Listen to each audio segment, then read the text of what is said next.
presse internationale maintenant avec Géraldine Vossner.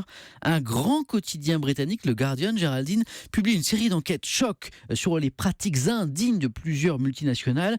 Ces journalistes se sont rendus en Malaisie. Oui, un pays qui s'est imposé comme un havre pour les entreprises à la recherche de main-d'œuvre peu chère, disciplinée. 5000 entreprises venant de 40 pays y sont implantées, mais la face cachée de ce paradis manufacturier, le Guardian la dévoile et elle est terrifiante. On découvre que McDonald's s'est appuyé sur une boîte d'intérim locale pour y recruter ses serveurs, des immigrants venus du Népal, et ils sont traités comme des esclaves. Leur passeport confisqué dès leur arrivée pour un contrat de 3 ans, payés une misère, contraints de dormir à 15 dans des pièces insalubres sur des matelas au sol. Certains n'ont touché qu'une partie de leur salaire, même pas de quoi se procurer à manger, et ils ne peuvent pas partir. Leur passeport est gardé parfois pendant des années. Hier, l'antenne malaisienne de McDonald's a affirmé avoir mis fin au contrat qui la liait à cette société d'intérim, mais on peut douter de sa bonne foi. Plusieurs employés témoignent l'avoir alerté directement de leurs conditions de travail. Le clown joyeux a ignoré tous les appels pour qu'il se réveille enfin. Il a fallu que la presse s'en mêle. Géraldine, les autres enquêtes du journal sur certaines lignes de production montrent un vrai système